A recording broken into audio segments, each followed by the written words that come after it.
Il y aura ma famille en premier. Ensuite, c'est ma liberté. Je pourrais sacrifier ma liberté pour ma famille, mais je ne pourrais pas sacrifier ma liberté pour autre chose. J'ai éclaté des pots à crayon, je ne sais pas combien j'en avais. Ma secrétaire les commandait par deux, tu vois, parce qu'elle savait qu'ils finissaient éclatés contre la porte. Quand je pétais des câbles, au début, je me disais, mais à quoi ça sert quoi? Je suis au parc avec mes gosses, ils ne parlent pas. Il y en a un dans une poussette, l'autre qui fait des tas de sable. C'est ennuyeux au possible. Je me force 2 mercredis. Et au 3e, je me dis, putain, j'étais en train de passer à côté de ça, quoi. Quand je me suis retrouvé de chef d'entreprise, 35 salariés, 6 millions d'euros de chiffre d'affaires, tu te retrouves chez toi. Un jour, j'ai un pote de mon père qui était passé à la maison. Il me dit, alors ça va? T'as arrêté ta boîte à Lyon? T'es à la recherche d'un emploi? Parce que j'étais en chaussettes sur le bon coin dans la cuisine, tu vois. Je dis non, gros, je suis en train de construire un empire. C'est juste que pour l'instant, tu l'as pas vu. J'avais la foi en tout cas que j'y arriverais. J'en ai pas douté. Je prie Dieu quand je suis dans la merde. Il le sait, alors il me laisse dedans. Mon pote, t'as pas prié pendant des années et tu t'attends à quoi en fait? Pourquoi aujourd'hui plus qu'un autre jour? Aujourd'hui, Anthony, je te propose de parler d'argent, de spiritualité et d'entrepreneuriat. Comme je te le faisais écouter tout à l'heure, en venant sur la route, j'ai fait une petite vidéo pour balancer sur Instagram en disant voilà, je vais rencontrer Anthony, l'investisseur spirituel. Et j'ai vraiment la sensation qu'Anthony a réussi à craquer le code, celui de gagner de l'argent, de faire de la croissance avec son business, tout en étant heureux sur le chemin, tout en étant pas stressé par le business. Moi, j'ai voulu gagner beaucoup d'argent, j'ai réussi à bâtir un business, je me suis dépassé, c'est incroyable, merci la vie. Mais j'ai laissé des plumes et merde, je suis persuadé qu'il y a un moyen de faire de l'argent, de faire de la croissance, de développer un beau business tout en étant aligné, en étant heureux sur le chemin. Qu'est-ce que tu en penses? Est-ce qu'on doit sacrifier sa santé et son bonheur pour gagner de l'argent? J'en ai sacrifié un peu de ma santé. C'est pour ça que tu vois, j'ai de la Des barbe poils blancs. blanche à 43 ans. Et oui, j'ai eu un vrai tournant dans ma vie il y a maintenant 6 ans, 7 ans. Le temps passe vite. Où, alors même le déclic, je l'ai eu il y a 9 ans maintenant, mais il m'a fallu quelques années pour mettre de l'ordre. Mais oui, effectivement, j'ai sacrifié ma santé, j'ai sacrifié mon énergie. On en parlait un petit peu en off tout à l'heure avant de lancer ce podcast. J'ai eu l'impression, tu vois, d'être un saumon qui remonte la rivière jusqu'à l'épuisement total. J'ai même fait 2 burn-out, tu vois, un en 2012, un en 2015. Et le deuxième a vraiment été le déclic de me dire, en fait, c'est quoi le projet de te cogner la tête contre un mur? Jusqu'où tu vas comme ça? Et non, et aujourd'hui, tu vois, je te dirais pas que je ne stresse plus jamais ou qu'il m'arrive rien, mais déjà, le fait d'avoir traversé toutes ces épreuves, je pense que ça t'amène aussi de la sagesse. Et surtout, aujourd'hui, par-dessus tout, je pense que je me connais bien. Je me connais très bien, je me respecte. Et donc, j'emprunte plus certains chemins, tu vois, où je sais que c'est des voies sans issue. Je sais où ils me conduisent. Et surtout, quand j'ai ces premières alertes, tu vois, où je vois que je pourrais me remettre dans des situations compliquées, je me connais tout de suite, je fais arrêt sur image, je fais un point sur la situation, tu vois, quelle est ma perception des choses, où je vais, qu'est-ce que je suis en train de faire, quelles décisions je suis en train de prendre.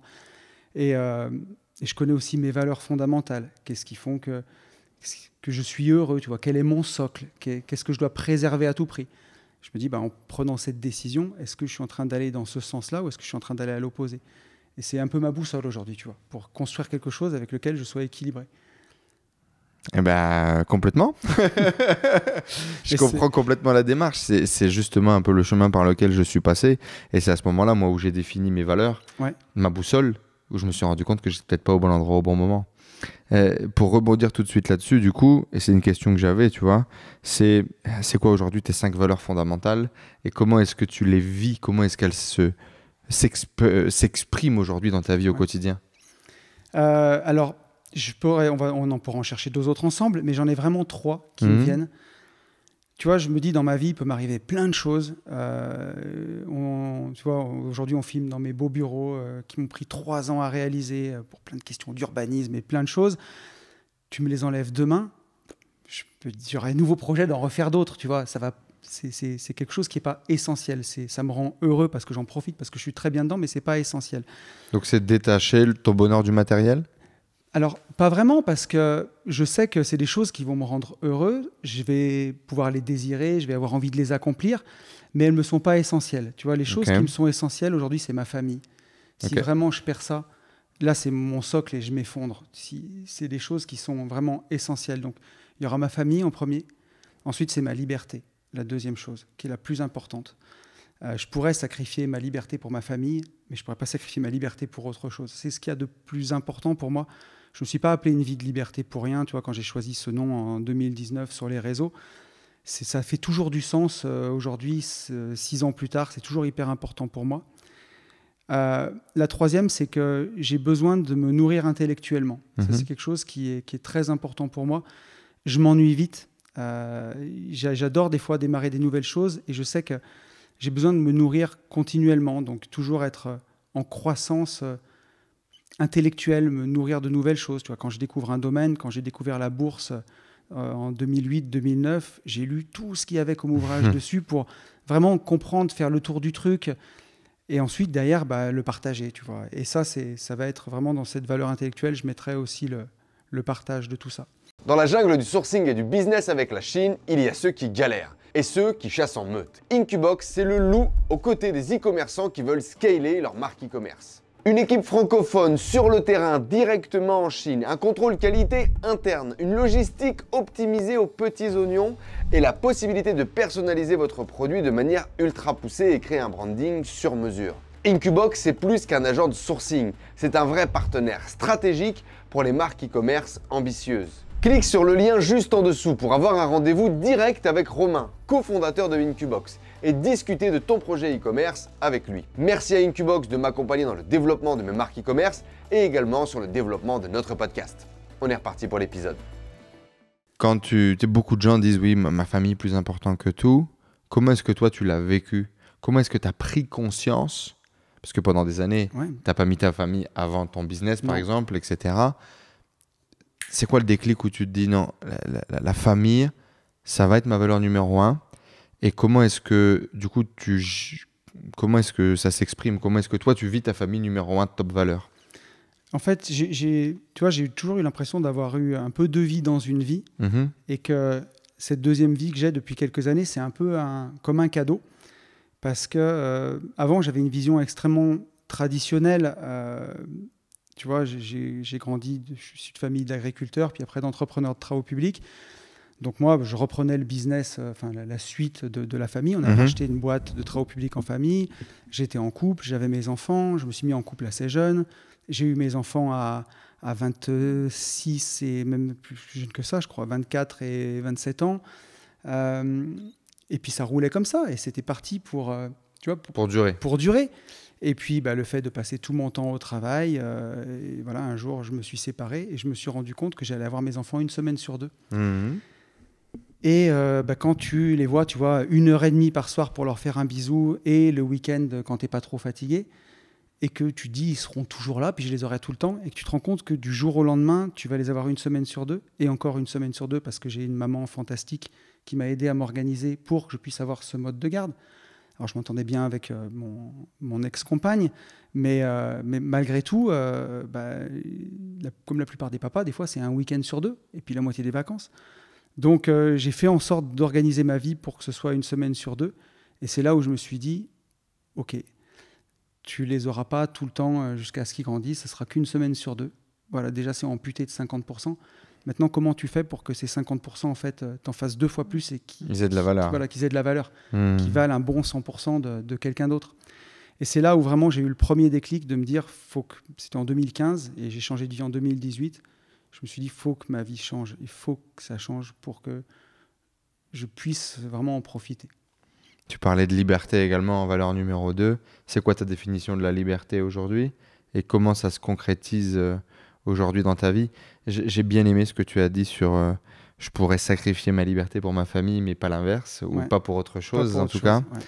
Ça nous donne déjà une piste intéressante, mais c'est quoi ta définition de la liberté du coup et comment est-ce que tu le visualises aujourd'hui au quotidien?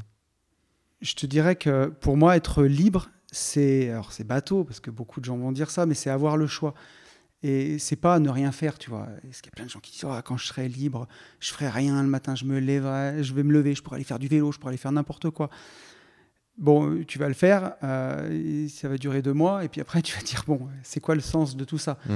Et avoir une vie où où tu es libre, c'est une vie à laquelle tu choisis, toi, de donner du sens, mais une vie dans laquelle tu choisis.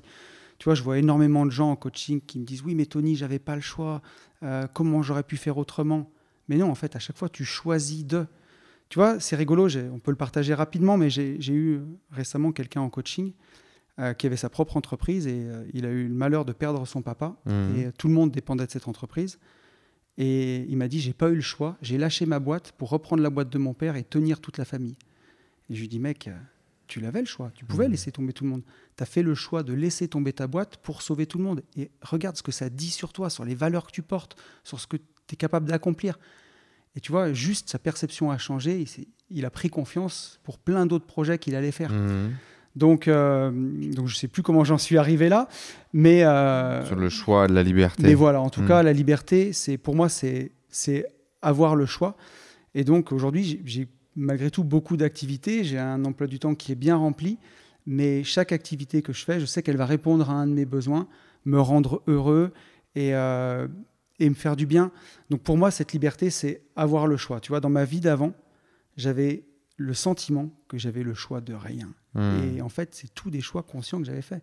J'avais choisi de reprendre cette entreprise. J'avais choisi de travailler à 1h30 de chez moi. J'ai choisi tout ça. Je ne me suis peut-être pas rendu compte sur le coup que c'était des choix qui étaient aussi engageants. Mais c'est un jour de prendre la responsabilité de sa vie et de se dire, OK, là où je suis, c'est la somme de tous les choix que j'ai fait avant. Donc, si je veux une meilleure vie, il faut que je fasse des meilleurs choix, quoi. Ben, c'est très, très bien dit et défini. Et ça me plaît. Et je pense que les gens vont pouvoir comprendre assez facilement et se projeter eux-mêmes, tu vois, par rapport à leurs décisions, leurs choix qu'ils ont pu faire. Tu as dit donner du sens. Ouais. Ça veut dire quoi pour toi? Donner du sens à son projet entrepreneurial, donner du sens à sa vie. C'est quelque chose que je dis beaucoup, qui est très important pour moi aujourd'hui, mais ça veut dire quoi, donner du sens? Tu sais, la plupart des gens qui font des burn-out comme moi, c'est quand ils perdent le sens, justement. Et notre cerveau, la façon dont il est fait, déteste les choses qui n'ont aucun sens. Donc au départ, tu vois, quand dans mon ancienne vie, j'avais pris cette entreprise, je travaillais en famille, c'est plein de choix qui, à l'époque, avaient du sens pour moi. Mais en fait, avec le temps, travailler à 1h30 de chez soi, faire des semaines de quasiment 70 heures de présence, ne plus voir sa famille, ça n'avait plus aucun sens. Mais ton cerveau a horreur de ça. Donc, il cherchait du sens. Oui, mais tu donnes à manger à 35 familles grâce à ton travail. C'est important. Tu t'es engagé. La loyauté, c'est important. Et c'est tout des choses qui m'épuisaient. Puis en fait, un jour, je me suis dit, non, tu vois, je suis reparti de mes besoins, vraiment travailler sur mes besoins. OK, de quoi j'ai besoin pour être heureux? Vraiment. Est-ce que j'ai besoin de ma belle BMW que j'ai, qui m'emmène tous les jours là-bas? Est-ce que j'ai besoin d'autant d'argent que ce que je gagne? Est-ce que j'ai besoin de ce statut que me donne le fait d'être chef d'entreprise avec 35 salariés? À l'époque, je courais après ça. Hein. Bien sûr. Et puis, un jour, je me suis dit, non, j'ai pas besoin de ça. En fait, j'ai besoin de quoi? De quoi je rêvais quand j'étais enfant? De quoi je rêvais? Et en fait, tu vois, j'ai creusé là-dedans. La seule chose dont je rêvais quand j'étais gamin, c'était la paix. Tu vois, la paix. Être heureux, avoir une vie simple. Et au final, j'étais convaincu qu'il fallait commencer par là. Donc c'est comme ça que j'ai redonné du sens, en fait, à définir de quoi j'avais vraiment besoin. Ça a commencé par ça, par travailler à 5 minutes de la maison. Je veux plus brûler ma vie dans des trajets. Je veux plus passer 1h30 par jour dans ma bagnole. Alors j'ai écouté beaucoup de podcasts, dont les tiens à l'époque, hein, parce que ça fait longtemps que je t'écoute. Mais je voulais plus ça, tu vois. Après, je voulais un métier où j'ai plus de liberté. Donc c'est comme ça que je suis devenu marchand de biens. C'était mon premier ticket vers la liberté, de me dire, c'est une activité qui me ressemble plus, où le rapport entre le temps que tu passes et l'argent que tu peux gagner, il est démultiplié par rapport à ce que je faisais. Tu vois, de chercher des activités qui sont plus capées. Donc, typiquement, plus de 70 heures semaine, fixes à un endroit, à faire des tâches où on est obligé. C'est ça. Et après, tu vois, plus voyager. Et en fait, je me suis rendu compte que voyager, c'était pas si cher que ça. Encore début d'année, on est parti en Grèce avec un pote. On est allé faire marathon à Athènes à pied, tu vois, histoire de voir ce que ça donnait. On est parti 3 jours. Je crois que j'en ai eu pour 400 balles, tu vois. C'est rien. En fait, ce qui te manquait, c'est pas l'argent, c'est le temps. La décision d'y aller, quoi. C'est ça. Et donc, c'est comme ça que j'ai redonné du sens. Et donc, pour répondre à ta question, au départ, il faut définir ses besoins, être honnête avec soi. De quoi j'ai besoin pour être heureux? Et ensuite, une vie qui a du sens, c'est une vie où chacune de tes actions va être tournée vers ses besoins. Parce que tu ne peux pas être heureux en tout temps et en tout instant si tu ne réponds pas à tes besoins. Tourner vers remplir ses valeurs, remplir cette échelle de valeurs qu'on avait pu définir juste avant. Ouais. Je suis complètement d'accord avec toi. J'avais peur, je pense, pendant longtemps de me focaliser là-dessus, sur le fait d'être bien, sur le fait de me sentir bien, parce que j'avais la croyance que j'allais délaisser ce côté ambition, ce côté grandir, ce côté grande chose, parce qu'en parallèle de ce truc où je voulais me sentir bien, où je voulais faire de l'accompagnement, je voulais faire des trucs cool et être libre, j'avais quand même toujours la croyance qu'il faut travailler dur. Il faut travailler dur pour gagner de l'argent. Et puis Dream Big, l'American Dream, la Ferrari, la Porsche, les grands hôtels, les voyages, la business class. Merde, j'avais envie de tout ça encore. J'avais pas encore fini, tu vois. Ouais. J'avais envie de tout ça. Comment est-ce qu'on fait pour lier ce truc de paix, de sérénité et la croissance et le rugissement du moteur de la Ferrari? C'est une vaste question. Alors, tu vois, j'ai pas vraiment eu des goûts de luxe, moi. C'est les voitures, moi, qui me plaisent surtout. Alors bon, forcément, ça coûte cher. Et effectivement, quand je voulais l'indépendance financière, je dis toujours en rigolant, mais je voulais pas l'indépendance financière Ecoplus, tu vois. Le truc où tu as 1 500, 2 000 euros de cash flow par mois. T'étais pas en mode FIRE. FIRE, pour tous ceux qui connaissent pas, qui nous écoutent, c'est ce truc de prendre sa retraite le plus rapidement possible, où tu vas définir tes besoins au minimum. Et si c'est $1 500, dès que tu as tes $1 500, parce que tu as investi, je sais pas, 1 million ou 2 millions en ETF, tu arrêtes de bosser et tu profites de ça. Et tu profites. Ça fait pas beaucoup, quoi. Et alors après, j'ai toujours été ambitieux par le passé, mais je le dirigeais pas de la bonne façon et surtout peut-être pas pour les bonnes raisons. Tu vois, on parlait d'ego un peu tout à l'heure quand j'avais mon entreprise de travaux publics, le fait d'avoir des salariés. Je pense que je répondais aussi beaucoup à des questions d'ego, tu vois. Tu voulais exister ? En tout cas, ça m'en donnait le sentiment à l'époque. Et ensuite, quand je me suis réaligné, je gagnais très bien ma vie en tant qu'entrepreneur de travaux publics. Après, quand tu le ramènes au salaire horaire, c'est pas ouf. Tu bossais beaucoup ? Je bossais énormément. Je ne dirais pas que je bossais 70 heures par semaine, mais en tout cas, entre le moment où je partais de la maison et le moment où je rentrais, il s'était passé 70 heures. Quoi. Donc, j'y passais du temps. Et au début, je suis passé par ces étapes-là. Tu vois, d'abord du minimalisme, quand je me suis dit, je vais arrêter ce métier-là pour redémarrer d'une feuille blanche de nouveau à 37 ans. Quoi. Donc, tu dis, OK, il faut dégraisser le mammouth un peu parce que si je garde un train de vie un peu élevé, ce sera peut-être difficile. Et surtout, j'avais fini par me convaincre à un moment que j'avais une belle voiture avant, tu vois. Alors, c'était une BMW Z4 que j'aimais beaucoup, mais je l'avais vendue. J'ai vraiment dégraissé en me disant, est-ce que j'ai vraiment besoin de tout ça ? Je savais qu'au fond de moi, j'en avais envie. Donc, je suis passé par d'abord le minimalisme et pratiquement dans le frugalisme. Et là, tu arrives aussi à un moment où il y a peut-être une part d'hypocrisie et de me mentir en me disant, est-ce qu'en fait, je vais arriver à gagner autant que ce que je gagnais avant en étant aligné ? Et en fait, c'est ce que tu disais, c'est des croyances.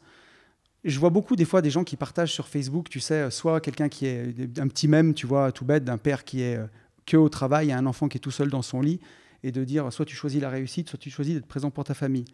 Et moi, j'ai commenté de façon très insolente, pourquoi choisir, tu vois ? Bien sûr. Et moi, j'avais pas envie de choisir. Et je me suis rendu compte avec le temps que quand tu marches sur un chemin qui te plaît, avec lequel tu es aligné, dès que j'ai attaqué le marchand de biens, ça a tout de suite très bien marché. Et puis après, j'avais besoin de plus. J'adorais le podcasting, donc j'ai lancé Une vie de liberté. Et puis en fait, très rapidement, j'ai eu de la communauté. J'ai eu des gens qui m'ont demandé un peu de coaching au départ. Je ne me sentais pas légitime, puis j'ai commencé à en donner. Et puis après, un peu de formation en ligne et ainsi de suite. Et ça aussi, ça a marché. Et tu vois, quelques années après, en fait, je gagne bien plus que ce que je gagnais dans les travaux publics. Ça m'a permis de m'offrir, tu vois, les voitures, les choses qui me plaisaient aussi. Et en fait, je pense c'est peut-être facile à dire avec le recul, tu vois, j'ai peut-être un biais du survivant, peut-être, mais en tout cas, il vaut mieux courir après ce qui t'éclate, ce dans quoi tu es bon, et vraiment appuyer sur ce bouton-là si ça te plaît et insister là-dessus, qu'aller vers un truc que tu penses qui va te rapporter de l'argent et y laisser ta peau quelque part. Il y a une part de... Il faut presque accepter potentiellement que tu vas gagner moins, mais faire quelque chose qui va t'éclater beaucoup plus, et potentiellement, c'est là que ça va payer fort. En tout cas, c'est ce qui s'est passé pour moi. C'est vraiment ce qui s'est passé pour moi. Tu vois, à l'époque, quand j'ai quitté mon job, entre l'immobilier et ce que pouvait me rapporter la bourse, j'avais à peu près 4 000 € de cash flow. J'ai mis une maison que j'avais en Airbnb, ma résidence secondaire, ça m'a fait un peu plus. Donc ça complétait pas mon ancien salaire, mais ça me permettait déjà d'être libre et de commencer. Et ensuite, dès que le marchand de biens a fonctionné, bon, ben là, ça c'est allé tout de suite mieux. Et puis, je me suis mis sur Internet sans vouloir gagner de l'argent au départ, juste parce que j'avais envie de partager ma vie. C'est vrai que du jour au lendemain, quand tu te retrouves libre et que tu en as chié et que ça marche, en fait, tu as envie de le partager parce que tu dis, s'il y a d'autres gens qui étaient comme moi, dans un boulot galère, qui ne voient pas de solution, ben toi, tu peux témoigner qu'il y a une solution, que ça marche. Et puis, tu as aussi envie d'avoir des compères pour partager ton bonheur, partager ton nouveau temps libre. Je crois que c'est Tony qui partage sur les réseaux, Tony avec un Y, Tony Jazz, je crois que son pseudo ça doit être, qui dit j'aide les gens à gagner de l'argent, sinon qui va partir avec moi en vacances? Bah ouais, il y a un peu ça, quoi. Ouais. Il y avait un peu ça, tu vois. Et voilà, et avec le temps, bah, ça a fonctionné sur une vie de liberté. Un jour, j'ai rencontré un auditeur du podcast, Yann, et on s'est rencontrés dans la vraie vie, on allait manger ensemble, et on n'a pas arrêté de s'écrire comme si c'était avec une nana, tu vois. Mmh. Et on vit toujours une vraie bromance. Aujourd'hui, c'est mon associé sur les Gentlemen Investisseurs. Et tu vois, d'un simple DM Instagram, un simple repas autour d'une entrecôte, aujourd'hui, on a créé déjà une véritable amitié. Ensuite, un business qui nous ressemble, qui est aligné aussi sur nos valeurs, qui marche bien. Une communauté qui est fantastique. Et ça, tu vois, je ne l'avais pas du tout anticipé. C'est un cadeau du ciel. Et aujourd'hui, c'est une part non négligeable aussi de mes revenus que je n'avais pas du tout anticipé, tu vois. Pour ça, je me dis, des fois, il faut accepter de monter sur la première marche de l'escalier sans voir toute la suite. Et puis, laisser aussi la vie t'offrir des cadeaux, t'apporter des choses, tu vois. Comment on appelle ça? J'en sais rien, des opportunités. Avoir la foi? Ouais, oui. On est d'accord. Alors, on va peut-être pas dériver tout de suite sur cette partie spiritualité, mais rester connecté parce que c'est forcément un sujet dont on va parler. J'ai parlé du triptyque argent, spiritualité, entrepreneuriat, donc on va y arriver. Avant ça, j'aimerais rebondir un peu là-dessus. Moi, j'ai aussi la croyance, tu sais, que parfois, tu peux faire les mêmes actions qu'avant. Par contre, tu vas les faire avec une intention, avec une énergie différente et ça change tout. Bien sûr. Est-ce que tu as vécu ça, toi? Alors, ce que je peux te dire aujourd'hui, c'est que si je savais tout ce que je sais aujourd'hui sur le développement personnel, sur la PNL, sur les perceptions qu'on peut avoir d'une situation, et que j'apprenais ça il y a 10 ans, peut-être que je serais encore entrepreneur de travaux publics. Parce que j'aurais tellement changé mon point de vue, ma façon de voir les choses. Je me le disais souvent, hein, on a les salariés qu'on mérite, tu vois. Et sur les 35, j'en avais 30 qui étaient super et j'en avais 5 qui étaient plus durs. Qui étaient plus durs, voilà. On va le dire comme ça, poliment. Et je me disais, mais je les mérite aussi, ceux-ci, parce qu'ils reflètent forcément une partie de comment je me comporte, tu vois. Et tu parles de sagesse. J'étais pas vraiment sage à l'époque. Hein. J'ai éclaté des pots à crayon, je sais pas combien j'en avais. Ma comptable, ma secrétaire, les commandait par 2, tu vois, parce qu'elle savait qu'ils finissaient éclatés contre la porte. Quand je pétais des câbles, t'avais des coups de rage comme ça? J'ai toujours été quand même quelqu'un de nature, tu vois, plutôt stressé, mais plutôt quand même relativement calme, tu vois. Quand on fait les cons, je sais rigoler, tu vois, mais quand même quelqu'un de, je te dirais pas réservé, parce que plutôt introverti. Mais plutôt introverti. Et je pensais pas fait pour le management, alors que tu vois aujourd'hui, j'ai des collaborateurs, j'ai toute une communauté avec qui j'interagis et je suis plutôt ouvert pour toutes ces choses-là. Mais à l'époque, je l'étais pas, c'était différent, j'avais pas les mêmes outils, donc je pouvais pas m'en servir, je les connaissais pas, donc je faisais avec ce que je pouvais, quoi. J'ai l'impression de partir un peu des fois à la guerre avec un cure-dent, quoi. Donc je pense que si j'avais une intention différente à l'époque, ma réalité aurait été autre, tu vois. Et c'est sûr qu'aujourd'hui, quand je vois l'intention dans laquelle je démarre les projets, tu sais, avec mon associé Benjamin, avec qui j'ai mon business de marchand de biens, des fois on rigole tous les deux, tu vois. J'ai un tableau que j'ai rangé parce qu'il faisait pas très joli, mais un tableau Velleda où des fois avant des rendez-vous de renégociation, on fait un plan de bataille en rigolant et on se convainc tous les deux qu'on vit dans l'abondance et qu'on se dit de toute façon, si cette affaire-là on la rate, en sortant du truc, on va avoir 4 appels et on va en trouver 4 autres et on se monte le bourrichon exprès, tu vois, on va volontairement dans l'exagération. Et quand on arrive au rendez-vous, en fait, on n'a rien à perdre. Et c'est là où on fait les meilleurs deals. Parce que on travaille plus pour l'argent, tu vois. On en a besoin, forcément, qu'on est content d'en gagner. On fait aussi tout ça pour gagner de l'argent, mais on se convainc un peu qu'on n'en a pas besoin et que c'est juste un bonus. Donc forcément, quand tu changes ton intention, oui, si tu y vas comme un désespéré, comme un mort de faim, en te disant c'est le rendez-vous de la dernière chance, si je le rate, toute ma famille va s'écrouler, on va finir sous un pont, ça t'inspire le désarroi et tu donnes pas envie aux gens de travailler avec toi, quoi. Exactement. Et c'est assez bête, hein. C'est très simple et terre à terre. Mais si les gens ne te voient pas comme une opportunité, ne te sentent pas comme une opportunité, pourquoi est-ce qu'ils bosseraient avec toi? Ouais. Tout simplement. C'est sûr. Et donc il y a ce truc, hein, et vous allez peut-être pouvoir me dire dans les commentaires, mais moi je connais quelqu'un, il fait semblant, il joue un rôle, ça tient un temps. Ah oui. Un temps.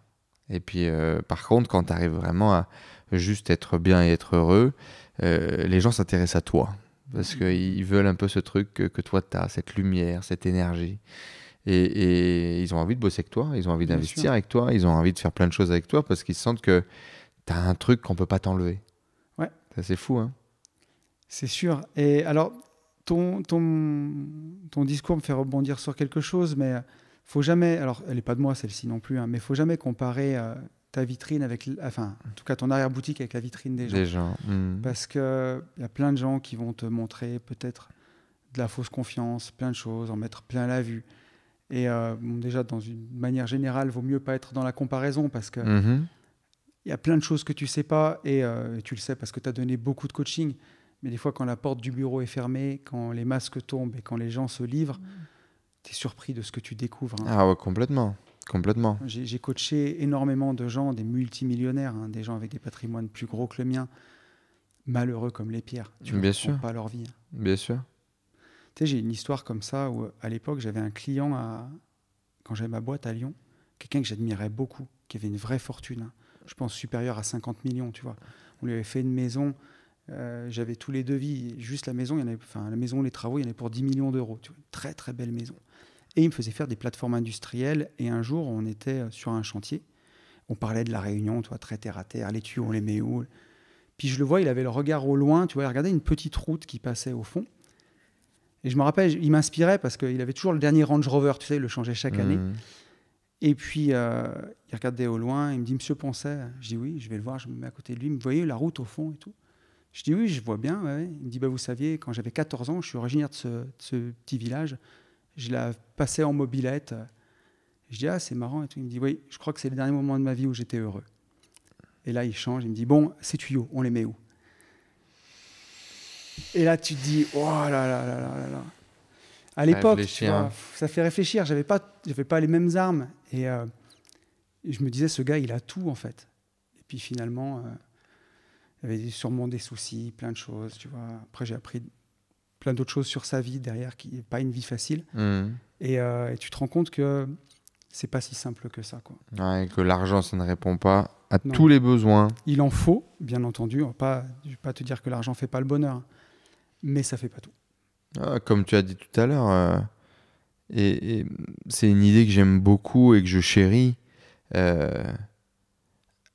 Avoir une Ferrari, le dernier Range Rover, une belle Porsche, un rêve de gosse, peu importe. La business class, quand tu vas à l'autre bout du monde, partir en voyage plusieurs fois par an, le kiff. Mais avec ou sans, je suis heureux. Oui. Et c'est le Graal pour moi, aujourd'hui. Dans ma perception des choses, c'est le Graal. Alors oui, je veux toujours la voiture, le truc, le machin, mais c'est du confort, c'est du plus, c'est du bonus. Moi, c'est exactement ça, tu vois. Je ne pensais pas qu'un jour j'aurais des belles voitures de sport comme ça, tu vois. C'était vraiment un rêve d'enfant parce que j'ai toujours aimé les voitures. Et quand on parlait un peu de frugalisme, toi, il y a eu une époque de ma vie où je me suis dit, est-ce que j'en ai vraiment besoin? Est-ce qu'aller les voir au salon de l'auto, me faire une journée sur un circuit de temps en temps en louant une voiture, est-ce que ça ne me suffit pas? Et en fait, ça me rend tellement heureux quand je les conduis que ça répond à toutes mes questions. Tu vois, tout à l'heure, on a ouvert la Ferrari. Quand je monte dedans, tu vois, quand je vois le moyeu du volant jaune avec le Cavallino, tu vois, pour moi, c'est quand j'avais mes petites Burago quand j'étais petit et que je voyais ces voitures-là. Et quand je m'assois, c'est fantastique. Mais pour autant, ça ne me définit pas. Et demain, tu me les enlèves, je serai heureux quand même. Est-ce que c'est pas dans mes valeurs fondamentales? Alors bien sûr que je vais toujours les désirer et que je vais me dire, OK, quel business je crée, quel truc je peux faire pour en reavoir une, par exemple. Mais si demain, je dois tout vendre ces bureaux, déménager, revenir dans les anciens bureaux, ou revenir tourner les podcasts chez moi, dans le bureau que je partage avec ma femme, je serais heureux quand même. Un beau message. Où est-ce que je voulais t'amener? Je voulais t'amener quelque part. Je me suis perdu là-dedans. Mais on va revenir du coup peut-être justement un cran en dessous avec notre cher ami Thibaut InShape qui disait rien à foutre de ta dépression. J'ai encore du mal à me détacher de cet état d'esprit de la dépression qui est un peu la maladie du siècle où tout le monde s'invente parfois une dépression et beaucoup de gens ont de vraies dépressions et je sais à quel point ça peut être difficile et douloureux. Comment toi tu l'as vécu? Qu'est-ce que un burn-out ça veut dire physiquement, mentalement? Et rien, c'est déjà pas mal. Ouais, comment est-ce que toi tu l'as vécu et qu'est-ce que tu as ressenti et comment ça se traduisait? Moi, si tu veux, j'ai toujours eu l'impression d'être quelqu'un de fort mentalement et que ce genre de truc arrivait à des personnes faibles mentalement. Comme ça pose le décor, tu vois. Et de me dire, en fait, arrête de t'écouter. Tu vois, ça, c'était une grande phrase que j'ai entendue toute ma vie. Arrête de t'écouter.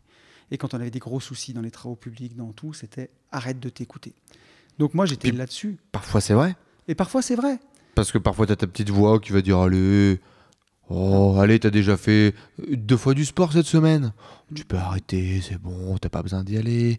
Allez, rendors-toi un peu, regarde la télé, remange un peu des M&M's. On a tous cette petite voix, tu vois, qui nous raconte. Là, tu vois, moi, je me ramène toujours au respect de moi-même. C'est est-ce que je suis en train de me respecter si je fais ça? Tu vois, si j'ai envie d'aller éclater le paquet de M&M's, je te dis pas que je vais pas le faire de temps en temps. Mais je me dis, est-ce que je vais dans le bon sens? Est-ce que je me respecte? Est-ce que c'est aligné à ma boussole? Ouais, est-ce que je vais dans le bon sens quand je fais ça? Qu'est-ce que je suis en train de combler là, si je fais ça? En fait, à côté de quoi je passe et qu'est-ce que j'ai pas envie de voir pour aller éclater ce paquet de M&M's? Est-ce que si j'éclate ce paquet, je suis vraiment en train de me respecter? Est-ce que je suis en train d'aller dans le bon sens ou dans le mauvais sens? Donc ça, c'est aussi ma boussole, tu vois. C'est pas vraiment dans le sens de la question, mais je vais y venir, je vais raccrocher les wagons. Cet été, tu vois, je m'étais vraiment dit que je prendrais 1 mois de vacances et que je travaillerais pas. Et j'ai une formation que j'ai envie de sortir, dont je t'ai parlé juste avant en off, sur l'arbitrage de patrimoine. Quelque chose que j'ai vraiment envie de transmettre depuis plus de 2 ans, mais j'ai peu de temps pour le faire. On sait ce que c'est entre le business, les coachings, tout le reste. Il fallait vraiment se poser. Et je me suis dit, OK, est-ce que si je le fais pas et que je prends mon mois de vacances, je me respecte? Ou est-ce que si je le fais et que je bosse 1 heure ou 1 heure et demie par jour sur ce projet, je me respecte le plus? Et je me suis dit, ça me tient à cœur. Dans mes besoins, j'ai ces besoins intellectuels. Est-ce que ça me fait envie? Est-ce que pour moi, c'est du travail? Et c'était tellement un plaisir, c'était tellement pas du travail que je l'ai fait. Donc tu vois, j'ai pas eu cette notion de lutte en me disant c'est les vacances, tu dois te reposer, ou alors c'est les vacances, mais les vrais winners prennent pas de vacances, ils hustle du lundi au lundi et ainsi de suite. J'ai plus ce rapport-là, tu vois. Mais par contre, donc quand j'ai fait le burn-out, j'avais vraiment cette... tu vois, aujourd'hui, c'est même un mot qui est galvaudé presque maintenant, mais à l'époque, comme ça s'est passé, j'avais l'impression de sauver le monde dans mon travail. Je me disais, je donne à manger à 35 familles, no pain, no gain. Je me lève le matin, je rentre chez moi à 19h, 20h, je donne à manger aux enfants. T'avais un peu le syndrome du sauveur? Mais vraiment. Et puis tu vois, c'était 21h, je vais m'entraîner en muscu. Parce que les faibles, ils vont se coucher ou ils se foutent devant la télé. Moi, je vais m'entraîner parce que voilà, j'ai pris un boulot à 1h30 de la maison, mais je m'entraîne quand même. C'était tout dans cette notion de lutte. Et un jour, on a fait le déménagement de ma sœur en 2012 et je me suis mis à pleurer. Tu vois, en portant un meuble, j'ai commencé à pleurer. Je suis allé aux chiottes pour me cacher. J'ai pleuré. En fait, ça ne s'est pas arrêté. Et à l'époque, le soir, mon ex-compagne me dit « Mais qu'est-ce qui t'arrive ?» J'ai pleuré aussi tout le dimanche. Le lundi, je suis allé voir mon toubib. Et le toubib me dit... Et tu savais aucune idée à ce moment-là? Tu n'as pas la réponse? Non. Juste envie de pleurer tout le temps. Et mon toubib me dit... Est-ce que vous avez beaucoup de travail en ce moment? Je dis non, pas plus que ça. J'ai 2 millions d'euros d'encours bancaires. Là, il y a un mec qui ne m'a pas payé. Là, j'ai 18 chantiers en même temps. Il me dit, mais en fait, c'est inhumain ce que vous subissez.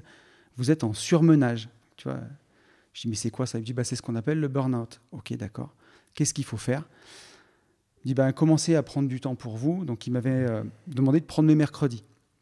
J'ai commencé à prendre mes mercredis après-midi, d'abord, pour les passer avec mes enfants. Au début, je me disais, mais à quoi ça sert, quoi? Qu'est-ce que je fous là? Avec mes gosses, ils ne parlent pas. Il y en a un dans une poussette, l'autre qui fait des tas de sable. C'est ennuyeux au possible. Tu te forces à le faire quand même? Oui, tu arrives à le faire? Ouais. Je me force 2 mercredis. Et au 3e, je me dis, putain, j'étais en train de passer à côté de ça, quoi. Tu vois, le switch se fait là. Mais bon, je persévère dans mon non-sens parce que je prenais quand même le mercredi après-midi, mais ça s'arrêtait là. Et en 2016, j'ai pour la première fois de ma vie un vrai souci de santé. J'ai fait des hernies cervicales assez balèzes où j'avais 1 chance sur 2 d'opération. J'ai un pote médecin du sport qui m'a dit, t'arrêtes tes conneries, sinon c'est l'opération.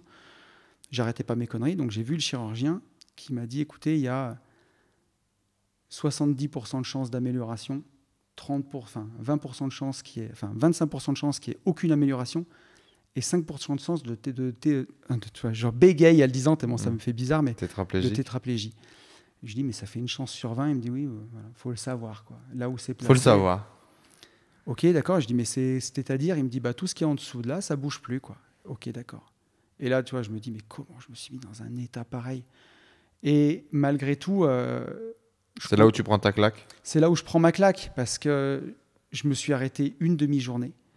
Et à l'époque, j'avais vu mes associés, j'aurais dit comment on peut faire? Je suis physiquement à bout, je suis épuisé mentalement, j'en peux plus. Et en fait, mes associés étaient dans le même désarroi que moi. Tu as su dire ça? Tu as su mettre les mots? Ouais, j'ai su le dire. Après que tu aies ce truc de tétraplégie? Ouais. Là, tu acceptes, quoi, finalement, à ce moment-là. Mais je me dis, je suis en train d'aller dans le mur, je voulais la liberté, je voulais travailler près de chez moi. J'aspirais vraiment à une vie simple, tu vois. Et je me dis, mais en fait, une vie de famille. Et je me dis, mais je suis en train de tout perdre. Je perds ma famille, je perds ma santé. J'avais 33 ans à l'époque, 34 ans. Je me dis, mais putain, mais où est-ce que j'ai merdé, quoi? Parce qu'en plus, j'essaie de tout faire bien. Bien sûr. Sauver le monde, tu vois. Et là, quand j'en parle à mes associés, ils me disent, mais en fait, tu veux qu'on fasse comment? Prends sur toi et vas-y, tu vois. D'où cette superbe phrase que j'avais criée en réunion, je suis Jésus, vous m'avez crucifié. D'où la coupe de cheveux. D'où la coupe de cheveux. Mais la coupe de cheveux, tu sais que c'était vraiment un symbole de rébellion au départ et de liberté, en me disant, les 3 dernières années de ma boîte de TP, j'avais toujours eu envie d'avoir les cheveux longs. Et dans les travaux publics, c'est un truc qui se fait pas du tout. Le patron qui a les cheveux longs, et du coup, je me disais, au moins j'emmerde tout le monde. Tu vois, c'était vraiment un côté de rébellion. Et après, j'ai bien aimé, je les ai jamais coupés. Ouais. Mais au départ, ça partait d'un truc de rébellion pour le coup. Ouais. Mais tu vois, et là, j'étais vraiment un peu dévasté parce que d'un autre côté, j'avais pas plus d'armes que mes associés. Et en fait, on était tous très occupés et on savait pas s'offrir d'autres perceptions, de dire qui on va mettre à sa place, comment on va faire. Donc, je lançais mes gars le matin, je faisais ma kiné après, 3 fois par semaine. Le soir, je retournais au bureau. Et par contre, c'est là où vraiment je me suis dit, je venais de me séparer. Et il y a une fois où, quand j'ai fait ce 2e burn-out mental où j'en pouvais plus, c'est la seule fois de ma vie où j'ai eu des idées noires, tu vois, vraiment. Où je me suis vu sur la route qu'on a pris tous les deux quand on est rentrés, là, tu vois, quand je t'ai ramené de la gare, où j'étais au bout du bout. Je me suis dit, mec, t'as plus de santé, ta famille, tu voulais une famille unie, c'est mort. Tu sais, t'as pas fait de sauvegarde comme dans un jeu vidéo où tu peux revenir 2 ans avant pour essayer de, je sais pas, faire d'autres choix. Je me suis dit, un reset, c'est tu tires un coup de volant à gauche et en fait, tu tapes un camion, ça va durer, tu verras rien du tout. Et c'est fini. Et c'est fini. Et ma première réflexion, ça n'a pas été pour moi, je me suis dit, putain, j'avais 5 chauffeurs de camion, je me suis dit, c'est pas cool pour le mec, il va devoir vivre avec ça sur la conscience. Et après, le sauveur, encore. C'est ça. Et après, très rapidement, je me suis dit, c'est pas possible que tu en sois arrivé là. Et là, j'ai décidé vraiment de prendre du temps pour moi, par contre. Où là, j'ai dit à mes associés, en fait, je travaille plus le mercredi. Donc, on va se débrouiller. Mais moi, je prends tous les mercredis, 1 semaine sur 2, en tout cas, avec mes enfants. Parce que j'ai besoin de me reconstruire. Tu t'es déjà séparé de ta femme, du coup, à ce moment-là? Ouais. Elle a pas tenu, elle?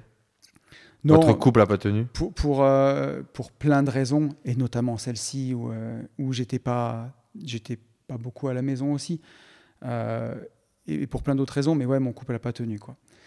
Donc, comment tu le vis, toi, ça? À l'époque, est-ce que tu le vis comme une conséquence justement du surmenage du boulot?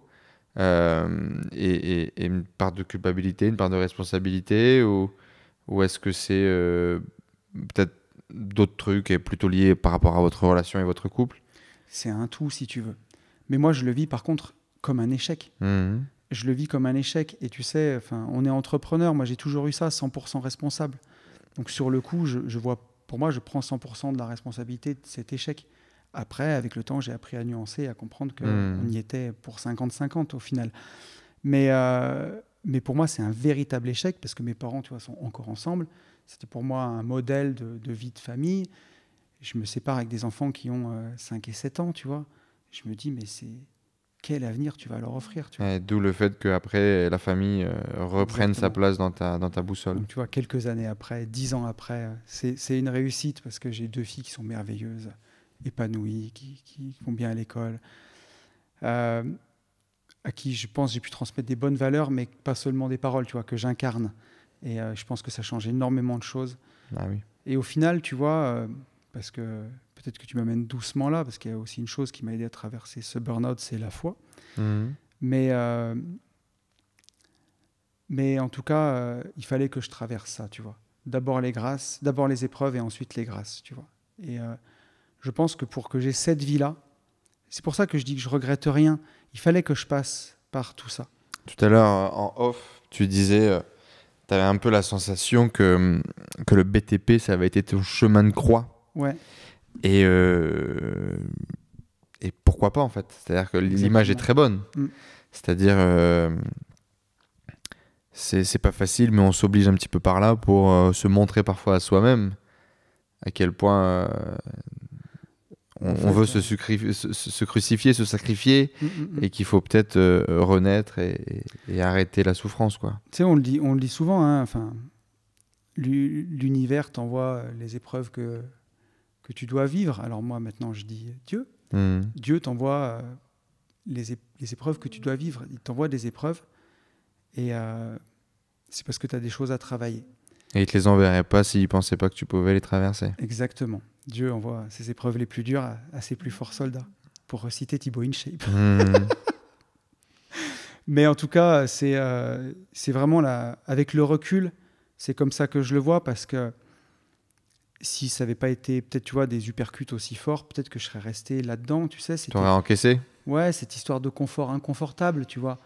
Un peu où c'est pas ouf, mais ça supporte. Donc, tu fais toute ta vie comme ça, en fait. Et puis, au final, tu es passé à côté, hors sujet, tu vois. Moi, j'avais aussi beaucoup de mal avec le fait de dire mais quand même, on a de la chance. Regarde, on a une maison, on a une belle voiture, on gagne de l'argent. Je m'en sors pas si mal. Et moi, j'ai ce truc aussi où, tu vois, mes parents ont galéré. Et donc, le problème, entre guillemets, du nouveau riche, eux, ils fermaient leur gueule, ils galéraient et ils gagnaient 2000 balles. Toi, tu galères, mais bon, tu gagnes 15 bars, tu gagnes 300 000, 400 000 par an. Bon, bah, ferme un peu ta gueule et ça va bien se passer, quoi.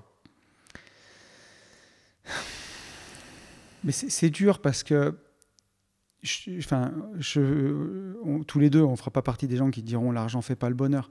Parce que forcément, quand tu as la chance, alors la chance on l'a provoquée, on est allé la chercher, de plus penser à l'argent, de ne plus avoir à penser à l'argent. Le privilège en tout cas de ne pas être stressé pour les besoins primaires de la pyramide de Maslow, quoi. C'est ça.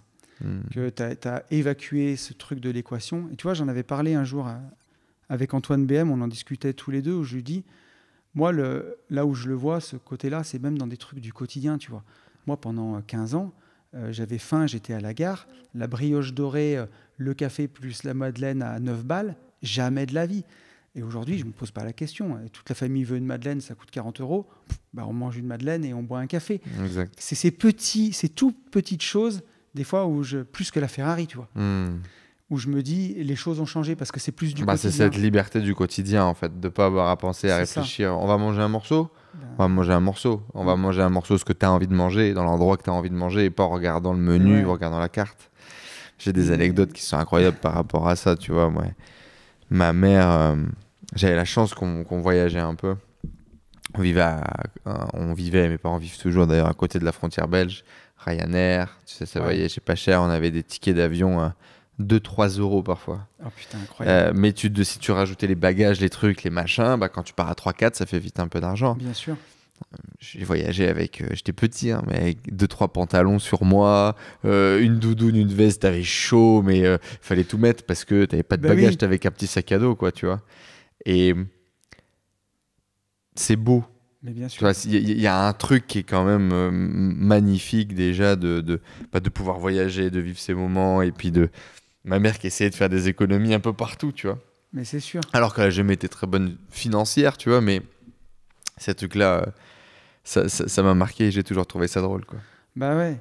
Mais tu vois, et du moment où tu as pu faire ces choses-là, tu vois, au final, l'important c'est d'avoir une maison. Enfin, quand tu as un toit sur la tête, que ce soit une maison à 100 000 euros ou à 1 million d'euros, l'important c'est d'être avec sa famille, tu vois. Puis comme tout, on s'habitue, hein. Et oui, bien sûr. On s'habitue, hein. Mais donc, ça résout pas certains problèmes ou certains questionnements.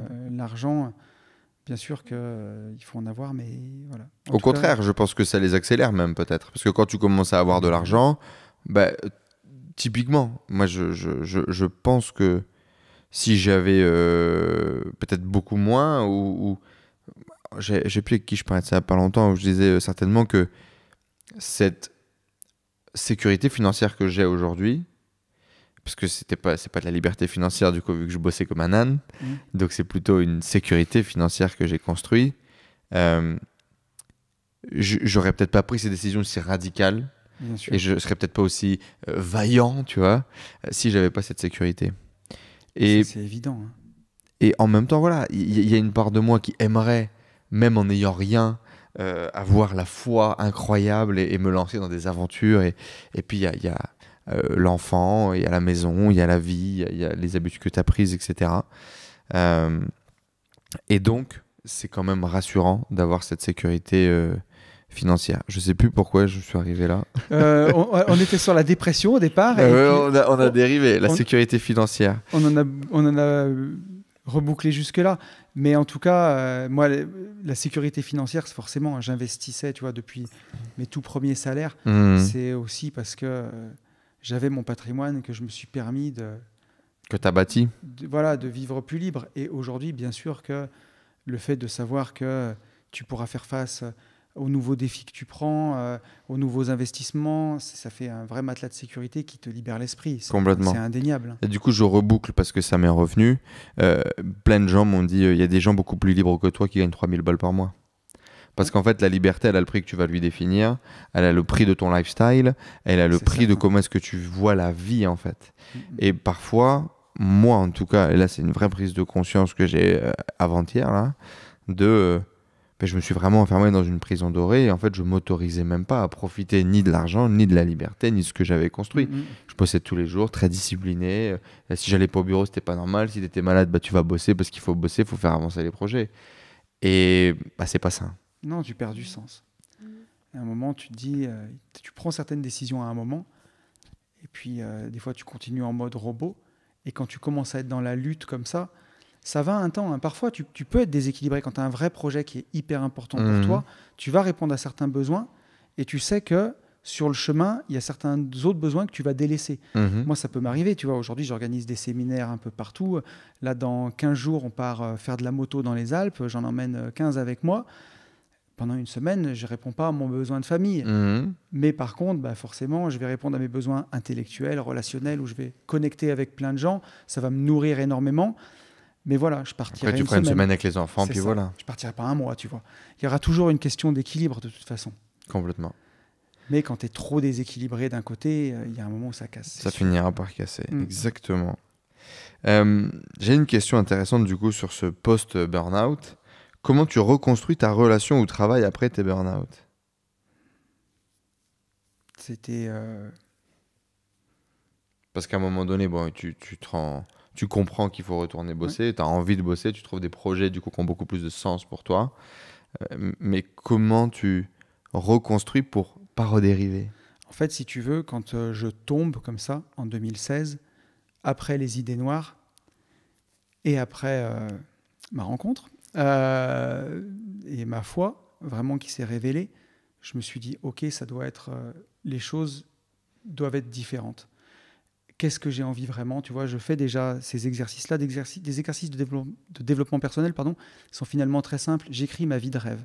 Je prends un papier et je me dis, le Tony dans 5 ans, quelle vie il mène? Quelle vie tu veux mener? Qu'est-ce que c'est une journée parfaite pour toi, une vie parfaite? J'écris des choses très simples, hein. Je me lève, j'emmène mes enfants à l'école, je vais travailler, visiter des terrains, visiter de l'immobilier, je fais des offres, je vais chez le notaire. L'après-midi, je vais au CrossFit, je vais faire un tour de moto, je retrouve ma femme et mes enfants le soir. Tu vois, des choses vraiment aussi simples que ça. Et ça me redonne du sens. Et je me dis derrière, OK, comment je le construis ça? Quel est le patrimoine que j'ai fait? Donc là, après, très pragmatique. OK, ben ce lot-là, j'avais pris le crédit sur 15 ans, il me reste que 5 ans. Bah attends, est-ce que je le vends pas? OK, je le vends, j'ai des sous. Celui-ci, non, je veux le garder. Ben, je remets le crédit, je reprends un autre crédit, enfin, je rallonge le crédit sur 15 ans. Ma mensualité, elle baisse. J'ai plus de cash flow. Vraiment des choses comme ça.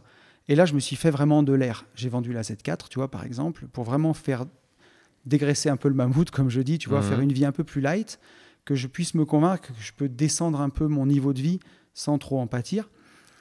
Et derrière, je me dis, bah, combien de temps je vais mettre dans ce boulot-là? Et tu vois, à l'époque, on avait racheté la boîte de TP, il me restait 1 an de crédit. Je me dis, bah, 1 an, ça va peut-être faire un peu juste pour que je me forme et que je me relance. Allez, je me fixe 2 ans. Finalement, il m'aura fallu un peu plus que ça, 2 ans et demi. Mais pour basculer du coup de l'ancien business au nouveau business. Exactement. Et du coup, ma perception a complètement changé parce que tu vois, mes clients à l'époque que je voyais vraiment comme je les mettais sur un piédestal, tu vois. Là, je me dis, OK, ils font le business que j'ai envie de faire plus tard et je les ai sous la main. Bah, je vais aller leur parler et je vais leur demander comment faire. Tu as profité de ces moments-là pour apprendre. Et je m'attendais à ce qu'ils m'envoient chier. Au contraire, quand tu t'intéresses à eux, il y en a plein qui m'ont aidé, quoi. Il y en a qui sont devenus des potes. On est même partis en voyage ensemble. Ils m'ont emmené avec eux. Et là, tu vois, j'ai eu des déclics qui m'ont emmené en Inde 6 mois après faire de la moto. Donc, j'ai traversé le Ladakh pendant 17 jours avec 3 aménageurs lotisseurs qui faisaient mon futur métier. Et là, j'ai vraiment vu comment ils vivaient. Un ordi, un téléphone, rendez-vous notaire. On était dans un temple bouddhiste, tu vois. Et là, je me fais percuter, je te jure. Hein, mais je me dis, mais mec, c'est ça la vie que j'ai envie de mener. Je veux plus de salariés. Je veux ma voiture, mon téléphone, mon ordi, faire des visites immobilières, faire tout ça. Et là, la décision, elle se prend vraiment, tu vois, elle se dessine. Et il y en avait un qui était très proche de moi en âge, enfin, qui avait 10 ans de plus que moi à l'époque, et les autres étaient plus anciens. Ils avaient 65, 70 ans, tu vois. Vraiment des mentors. Et celui qui avait 50 ans me prend sous son aile, et on est partis en vacances ensemble. Il m'a dit, OK, voilà comment on fait un bilan de travaux, voilà comment on fait un achat-revente, voilà ce qu'il faut que tu fasses gaffe. Il me forme. Et tout ça commence à se rapprocher dans ma tête. Et en fait, d'aller au boulot tous les jours, pour moi, c'était juste, ça me donnait mon salaire, ça me permettait c'était, comment dire, ce qui allait financer la vie d'après. Et donc, en fait, du jour au lendemain, tout ce qui était des énormes contraintes, des horreurs, des trucs, de me dire, je vais faire ça toute ma vie. Ça avait repris du sens. Ça avait repris du sens. Ça faisait juste partie du plan. Et ça avait une deadline. Exactement. Ça faisait partie de mon plan de sortie, tu vois. Et voilà comment je reconstruis un peu mon rapport au travail avec des hauts et des bas. Hein. Là, c'est la version, la version en rose. Hein. Il y a eu encore des pétages de câbles, des trucs qui me sont sortis par les yeux jusque dans les 3 derniers mois. Hein. Tu vois, il y a eu des apothéoses. Mais je savais qu'il y avait une fin et je savais qu'il y avait un après. Donc, ça n'avait plus de prise sur moi. Et dans ton après, du coup, les valeurs, la boussole et apprendre à s'écouter finalement, c'est ça qui a permis que tu ne refasses pas de burn-out et que tu sois aujourd'hui épanoui entre le travail et ta vie, quoi. Et tu vois, j'avais pas toutes les réponses. Hein. C'est vraiment ça qu'il faut se dire. Tu vois, quand je me retrouve en janvier 2019 dans ma cuisine, j'avais jamais capté que l'horloge faisait un tic-tac pareil qui pouvait être résonné dans le crâne quand tu cherches des biens sur le Bon Coin, que tu as coupé ta source de revenus principale. Alors à l'époque, tu vois, mon père avait joué le jeu, il était repassé directeur général et moi j'avais démissionné, je m'étais fait embaucher en tant que salarié 15 mois avant pour que je puisse toucher un peu de chômage, tu vois, pour vraiment partir avec la ceinture et les bretelles. Mais vraiment, à part mon cash flow, je touchais la moitié de mon salaire en chômage. Et là, tu te dis, OK, maintenant, tu es face à toi-même. Tu vois, as fait ton plan, on va voir s'il fonctionne. Sachant que tu as quand même des gens qui t'attendent au tournant et qui te disent, on va voir si ça marche ton truc maintenant. Moi, j'ai tout un sujet autour de l'identité. Tu sais, je m'étais construit une identité du jeune entrepreneur.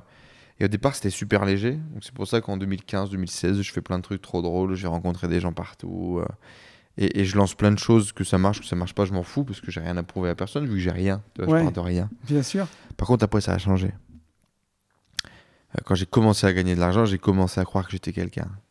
Et là, je me suis vu changer, je me suis vu beaucoup moins autorisé, beaucoup moins vivre, beaucoup moins lancer de choses.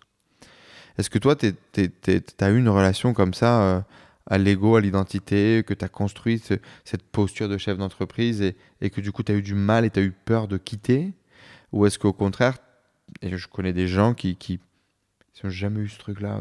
Et en fait, moi, toutes ces questions où je me suis arraché la tête dessus, moi, c'est très récent que je l'ai plus. Hein, tu vois, ça fait vraiment, c'est ma rencontre avec mon pote Fabien, avec la PNL, ce qui a initié mon dernier podcast Nouveau Départ qu'on a monté ensemble. C'est vraiment là où j'ai l'impression d'avoir coupé un peu ces derniers élastiques. Je les avais beaucoup moins. Mais tu vois, quand je me suis retrouvé de chef d'entreprise, 35 salariés, 6 millions d'euros de chiffre d'affaires, à la fin, il n'y a pas de marge. Hein. Mais tu vois, ça fait bien. Tu annonces ça, tu es quelqu'un, quoi, tu vois, vulgairement. Tu te retrouves chez toi. Un jour, j'ai un pote de mon père qui était passé à la maison. Il me dit, alors, ça va? T'as arrêté ta boîte à Lyon? T'es à la recherche d'un emploi? Parce que j'étais en chaussettes sur le bon coin dans la cuisine, tu vois. Je dis non, gros, je suis en train de construire un empire. C'est juste que pour l'instant, tu l'as pas vu.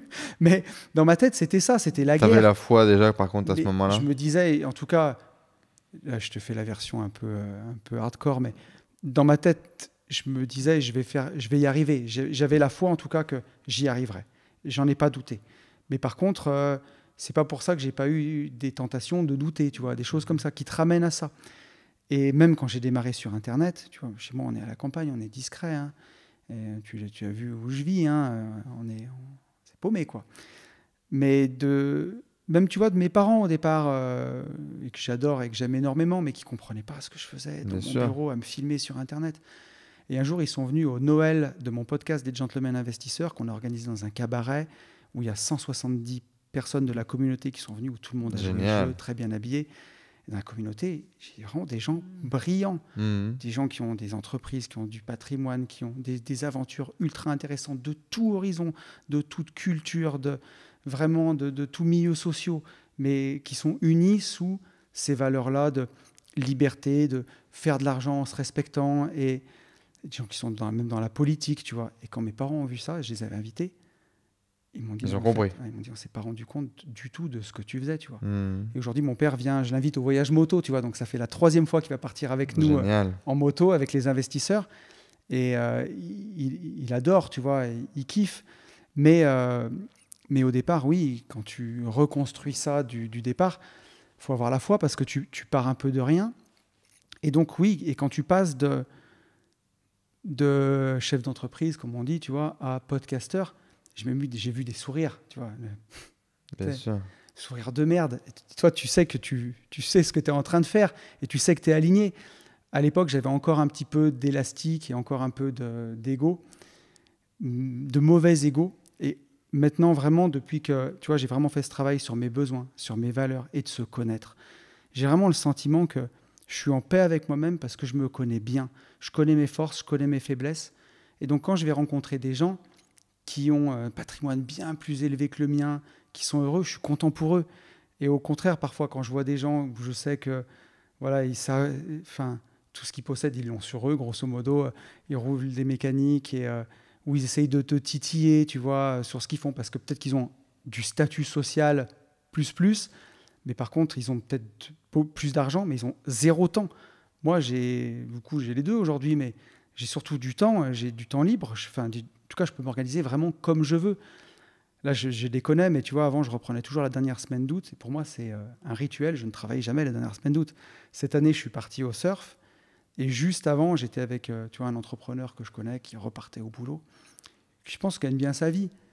Mais voilà, quand tu as l'argent et le temps, c'est encore un autre level. Mais aujourd'hui, je suis très en paix avec ça. Tu vois.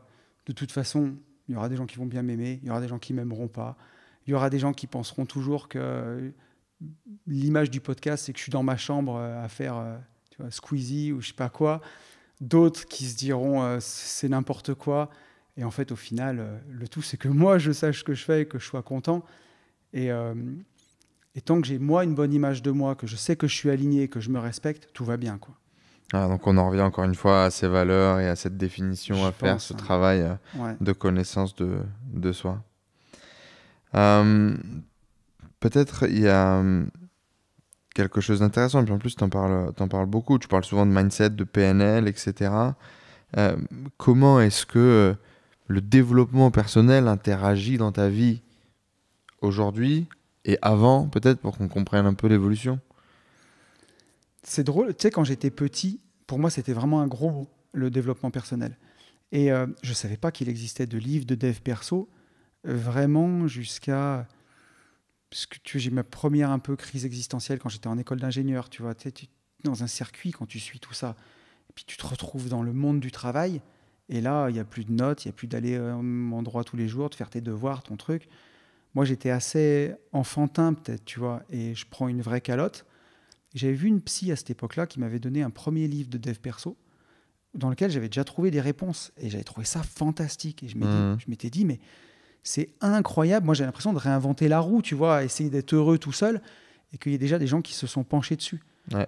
Et puis, j'ai lu énormément de bouquins. Tu les as vus, en haut, j'ai toute une bibliothèque. Jusqu'à ce que tu découvres Marc Aurèle. Et qu'en fait, ça fait 2500 ans que les réponses, elles sont là. C'est ça. Que des gens se sont posé la question, t'ont transmis des réponses. Donc, j'ai lu un nombre incalculable de livres de dev perso qui fait qu'aujourd'hui, j'en lis un peu moins, tu vois. J'ai aussi trouvé beaucoup de choses dans le miroir de l'autre, dans le coaching. Tu vois, aujourd'hui, je continue de donner du coaching parce que ça me fait vraiment beaucoup de bien d'aider les autres aussi, puis de comprendre quelles sont leurs problématiques et de voir ce que je peux leur apporter. Donc ça va être un peu ça maintenant aujourd'hui, ma façon d'exercer mon développement personnel, plus que de le lire, d'essayer de le transmettre, puis de continuer de le partager, comme on fait là tous les deux, tu vois, dans notre rencontre, dans ce qu'on fait là. Mais pour moi, c'est déterminant, tu vois, dans un coaching qu'on fait depuis 3 ans maintenant, qui s'appelle la parenthèse indépendance, où c'est très business, immobilier, business, bourse, crypto, comment arbitrer ton patrimoine. On est 4 coachs, et il y a mon pote Fab qui est coach PNL. Un quart du coaching, c'est du dev perso. Et la plupart du temps, des gens qui viennent me contacter, ils n'ont jamais un problème de business. Ils n'ont jamais toujours un problème perso. Ils ont toujours un problème de dev perso. Aujourd'hui, il y a tellement de vidéos YouTube. Et puis, moi, j'ai la chance d'avoir une communauté qui est incroyable, de gars qui sont formés, qui sont passionnés. Donc, les mecs sont intelligents, c'est pas ça le problème. Les chaînes YouTube de tous les youtubeurs qu'on connaît bien, ils les ont, que ce soit la mienne ou celle des copains, ils les ont vus en intégralité, ils ont vu toutes les vidéos. Moi, je le dis souvent, tu sais, investir en bourse, acheter un ETF sur ton PEA quand tu es français, c'est tout bête. Une fois que tu l'as choisi, tu appuies sur acheter. Maintenant, aller mettre 500, 1000, 1500 euros, 10 000 euros ou 70 000 euros de plus-value d'un appartement et d'appuyer sur le bouton acheter à l'instant T, là, c'est du mindset. Est-ce que je suis capable de faire ça tous les mois, m'engager à le faire tous les mois à la même date, qu'il vente, qu'il pleuve, que j'ai besoin d'argent, que ce soit un mois facile, pas facile? C'est du mindset, c'est plus de la technique. Complètement. Ouais. Et on en parlait dans la voiture aussi en arrivant. Le développement personnel de l'entrepreneur ou de l'investisseur, c'est ce qui fait son niveau de résultat, son niveau de bonheur, son niveau d'impact. C'est jamais un problème de technique. La technique, tu vas la chercher. Tu sais pas comment on fait un lancement XY, tu sais pas comment on crée une marque XY.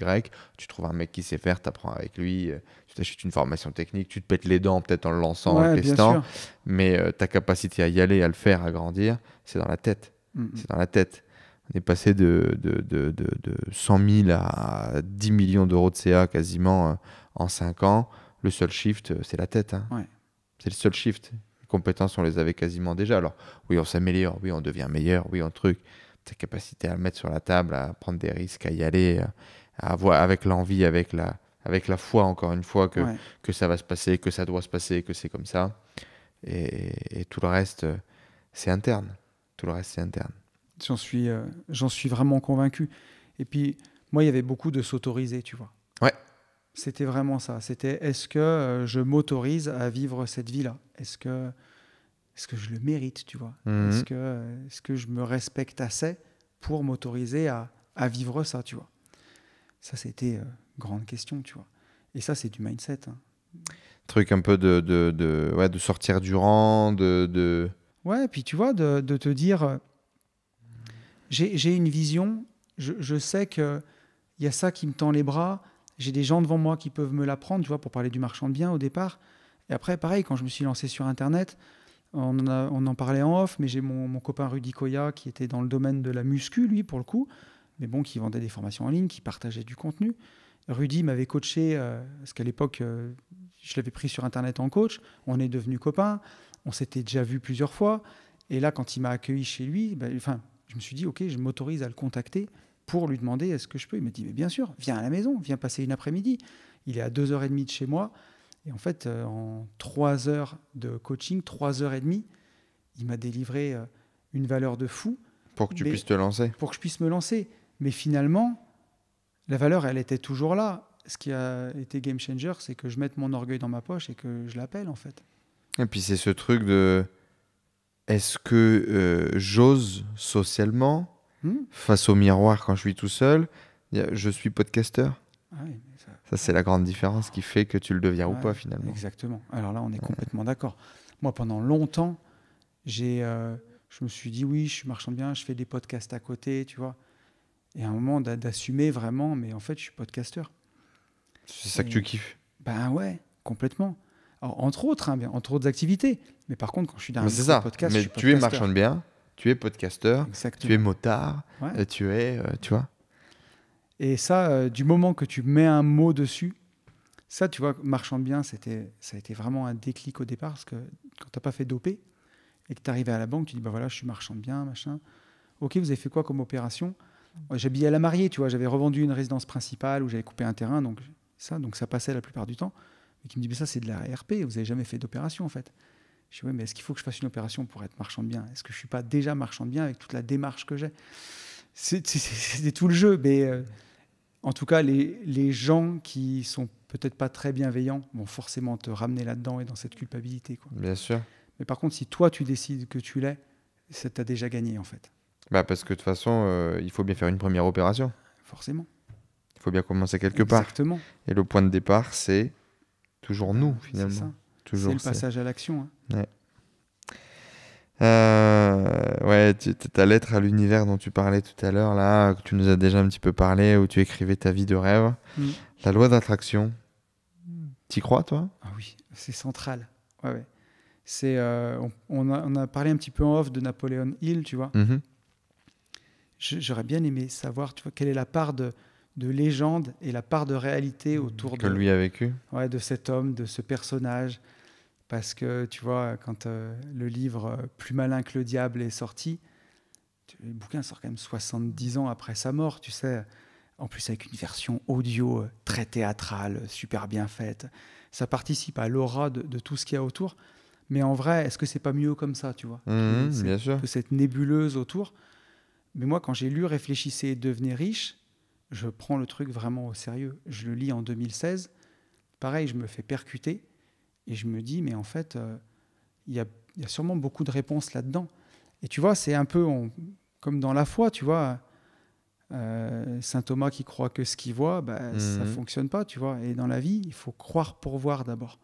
Il faut croire que ça va marcher pour le voir dans la réalité physique.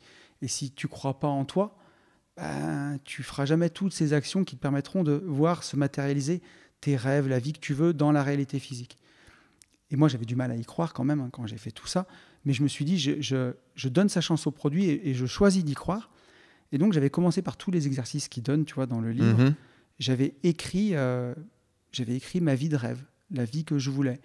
Et à l'époque, j'étais célibataire. J'avais écrit la femme que j'avais envie de rencontrer, tu vois. Et c'est un truc de dingue, hein, mais à 90%, c'est la femme qui partage ma vie depuis 7 ans, tu vois. C'est un truc de fou.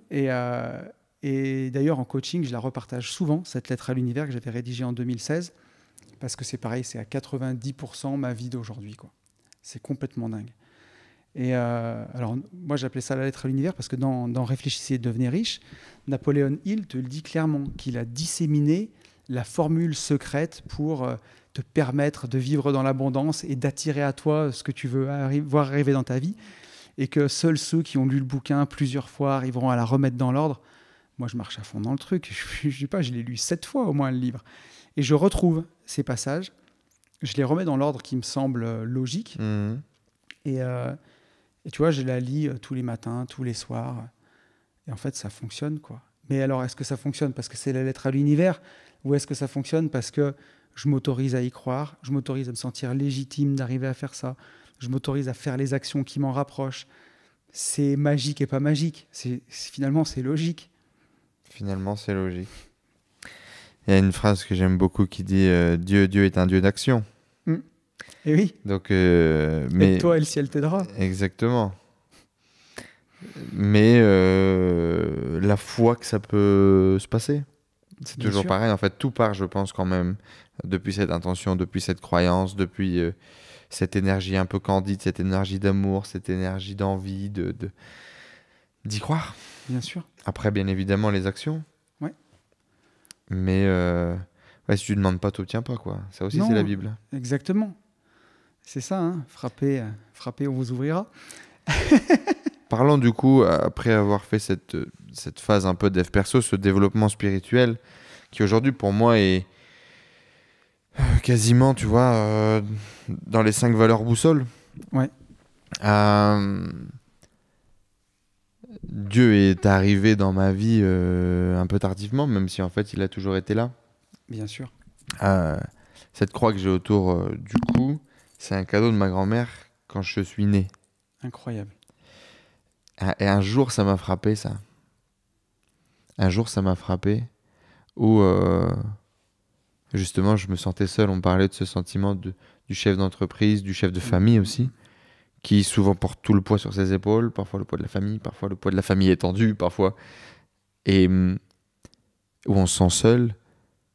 Et un jour, j'ai cette révélation. On est à l'église. Du coup, j'ai découvert l'église, non pas catholique, évangélique, en République dominicaine. Et je touche ma croix. Je dis, c'est incroyable en fait. J'ai la sensation de le découvrir, mais il a toujours été là avec moi. Merde, fou. Mais en tout cas, ma connexion, on va dire, à Dieu, une connexion sincère, profonde, intérieure, qui m'est un peu tombée dessus d'ailleurs,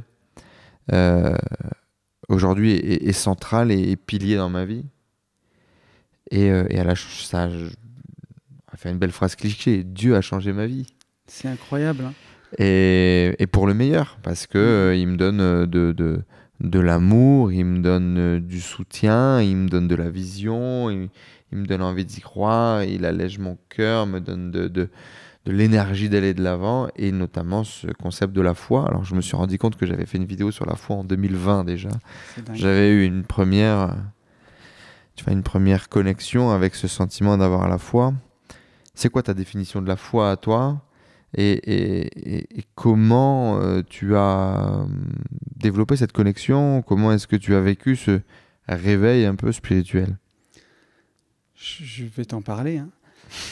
Avec grand plaisir. Mais la foi, pour moi, c'est croire sans voir. C'est croire de façon indéfectible. Maintenant que tu as un fils, tu vois ce que c'est. C'est cet amour que tu as pour lui qui est inconditionnel, qui est une véritable fontaine qui se tarit jamais, qui est, tu vois, immuable. Et ton fils, il y a 3 ans, il n'était pas là pour le coup, tu vois, et aujourd'hui, il est là, et c'est comme s'il avait toujours été là, et comme si ça t'avait jamais quitté. Bah, la foi, pour moi, il y a un peu de ça, tu vois, de cette chose-là qui... tout peut s'effondrer, mais ça s'effondrera jamais. Et c'est aussi pour ça que, des fois, je le dis, hein, tu vois, je le dis quand je fais mes coachings, pour les gens qui ont la foi, c'est aussi plus facile, parce que je leur dis, il faut que vous ayez la même foi en vous, en vos projets, que vous avez comme foi en Dieu.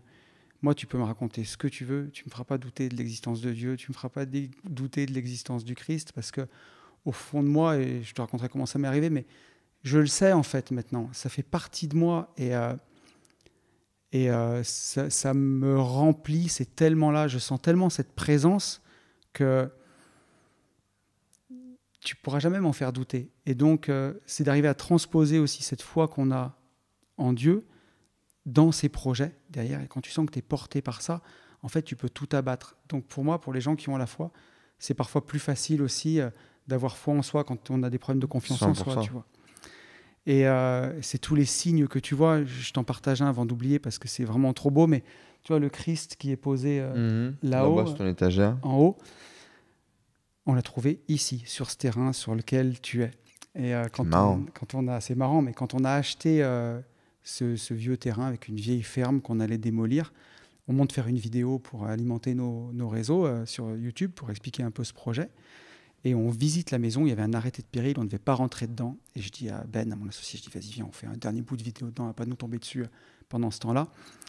Et puis on filme ce qu'on a à filmer, et je lui dis, tu vois, on va tout démolir, ce sera tout différent, mais je dis, je pense qu'on sera vraiment heureux ici. Et en reculant, j'entends un bruit de ferraille, et je trébuche sur ce Christ. Et je le prends, je le soulève, il était plein de terre et tout. Et je lui dis, regarde mec, la maison, elle était entièrement vidée, il n'y avait plus rien. Quelques vieux meubles, et il y avait ce Christ dedans. Et je lui dis, ça c'est un signe qu'ici on sera bien. Donc on va le faire nettoyer et on le remettra dans nos bureaux à l'endroit où on l'a trouvé finalement, tu vois, et il va veiller sur nous. Et donc tu vois, c'est plein de symboles comme ça et plein de signes. Et le tout premier que j'ai eu, où j'ai eu la foi, parce que bon, moi j'ai été éduqué dans le catholicisme, avec des parents qui n'étaient pas très pratiquants, voire pas pratiquants du tout. Et donc ça s'est perdu comme dans beaucoup de familles. Ça s'est perdu, exactement. J'ai été baptisé quand même, j'ai fait ma communion, j'ai fait ma profession de foi, ma confirmation. Et après, j'avais Dieu, mais sans plus, tu vois. Je portais plus de croix autour du cou, plus rien. Tu vois, moi aujourd'hui, j'ai une très belle croix, une très belle médaille, mais j'ai cette petite croix toute simple, en bois, d'olivier, toute bête, que je mets parce que comme je m'entraîne beaucoup au sport, j'ai toujours peur de la perdre ou quoi. Et je me dis, celle-ci... au moins, elle n'a pas de valeur financière, donc si je la perds, c'est pas dramatique. Et finalement, tu vois, ça fait 4 ans que je l'ai et qu'elle m'a pas quitté autour d'un simple cordon tout bête, tu vois. Mais je portais pas de symbole religieux. Tu vois, j'allais un peu parfois prier Dieu de temps en temps, mais sans grande conviction. Et en fait, c'est quand ma vie s'effondre vraiment en 2016, tu vois, que j'ai les ennuis de santé, que l'entreprise, ça va pas. J'ai un collaborateur qui démissionne en même temps, un collaborateur qui était central dans l'entreprise, que mon couple se déchire et où je me dis, mais en fait, je suis en train de tout perdre. Ma vie s'effondre. Tu vois, c'est là où j'ai des idées noires. Je n'arrive pas à m'offrir d'autres perceptions, de solutions. Je me dis, mais qu'est-ce qui s'est passé ? Et je vais à l'église de mon petit village, spontanément, comme ça, une après-midi. Les églises sont toujours ouvertes, tu vois. Et... je vais prier, et je te le partageais en rigolant, mais j'avais cette phrase de Stoby Bugsy qui me revenait d'un de ses albums où il disait « Je prie Dieu quand je suis dans la merde, il le sait, alors il me laisse dedans ». Et j'y vais sans grande conviction en disant « Là, t'y vas, mon pote, t'as pas prié pendant des années, et tu t'attends à quoi en fait ? Pourquoi aujourd'hui plus qu'un autre jour ?» Et en fait, je me mets à prier, et... je pleure aussi beaucoup, mais à cette époque, je pleure tout le temps, de toute façon, dès que je suis tout seul, parce qu'il n'y a rien qui va. Et je me sens seul, je me sens abandonné, je me sens triste, je sens que j'ai tout raté. Je rate mon entreprise, je rate le rêve de famille que j'avais. Et en fait, là, je ressens une présence, comme je t'ai dit, quelque chose qui m'a emporté et qui a répondu instantanément à toutes mes questions.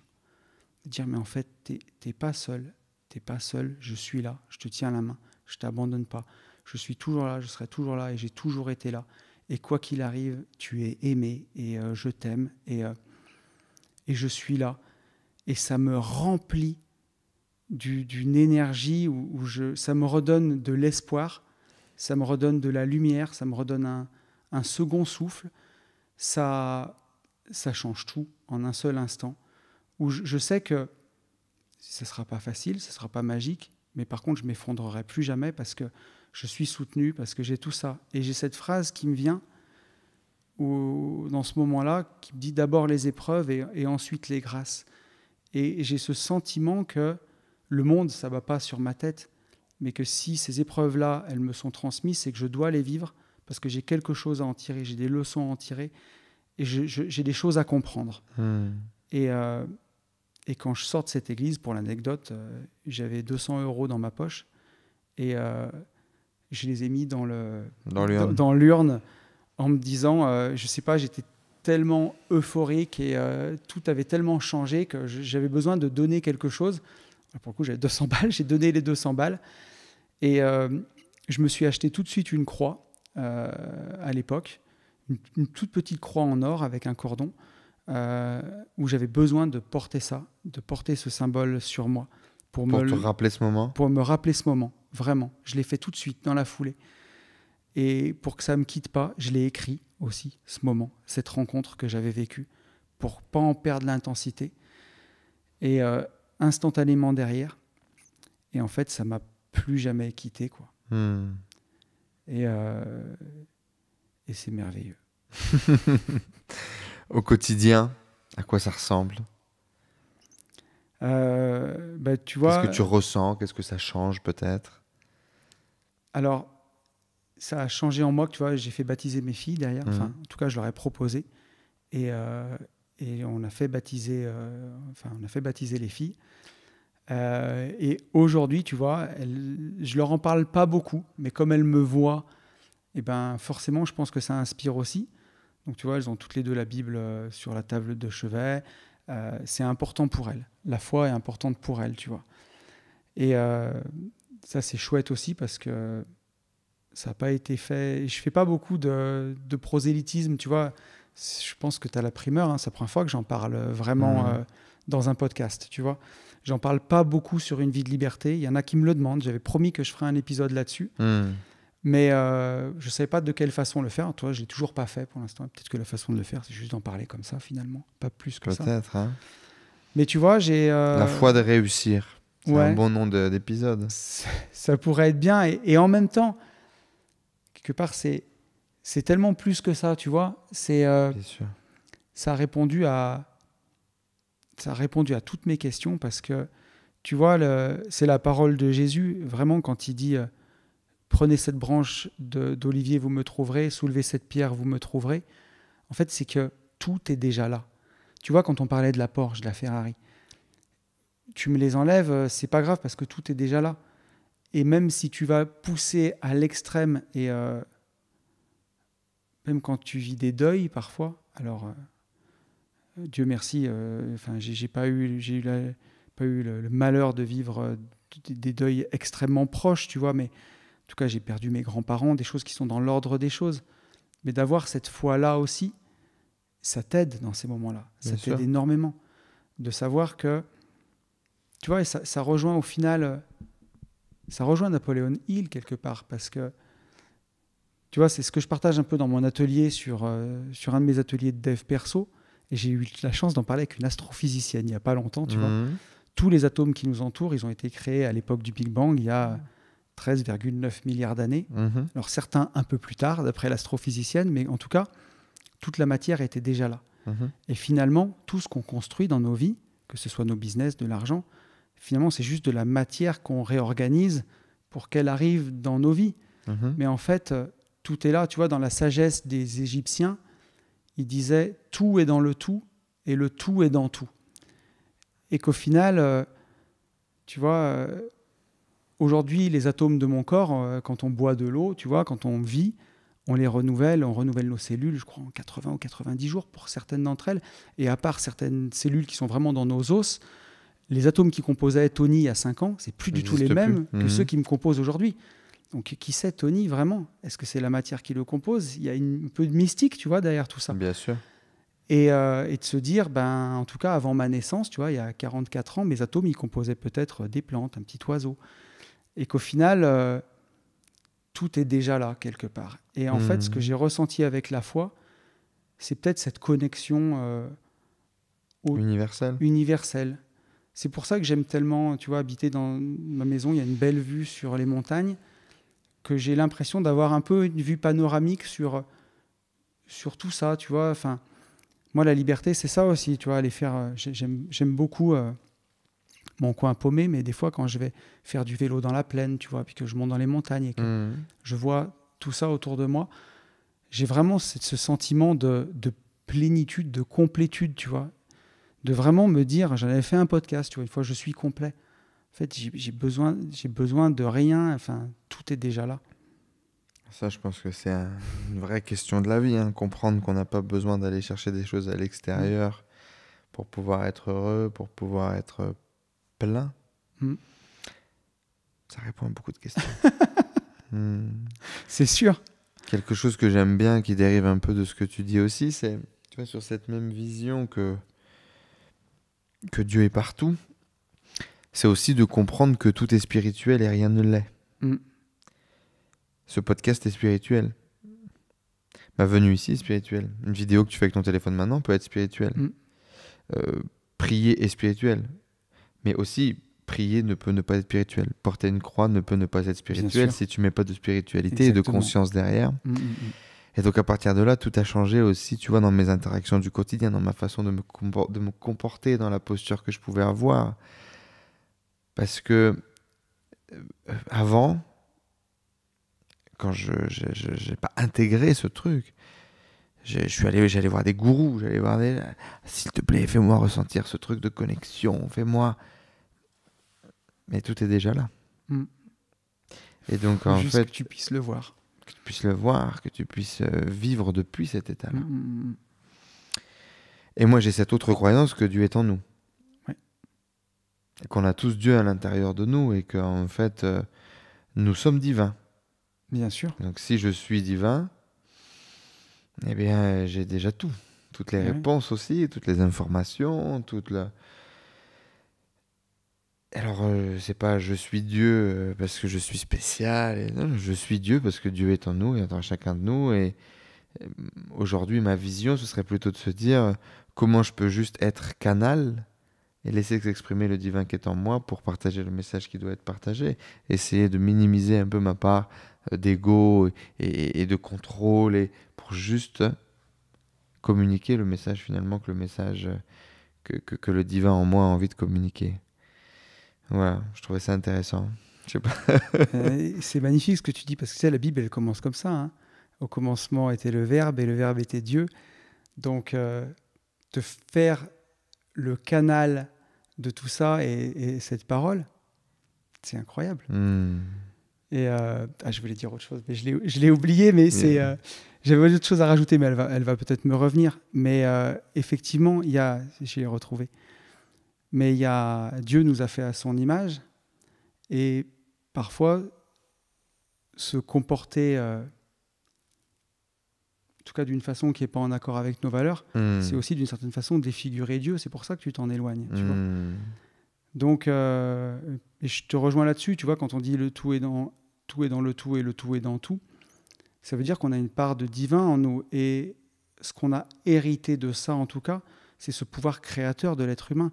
Tout ce qui nous entoure, tu vois, notre enregistreur, la caméra, ce micro, nos pantalons, tes lunettes, tout est d'abord né dans l'esprit d'un homme avant de se transformer en réalité physique. Ça a déjà été conçu, rêvé, imaginé en se disant, tiens, comment on pourrait concevoir ce micro ?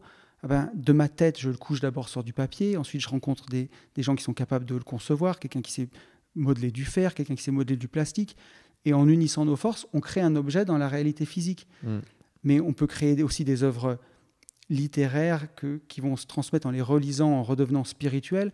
Il y a un véritable pouvoir créateur chez l'homme, et aussi qui, quand il est mal utilisé, peut aussi être destructeur. Bien sûr. Mais ça, c'est quelque chose de magique, hein, tu vois, sur... C'est le cas de le dire, ouais, de vraiment, magique. De magique. Hein.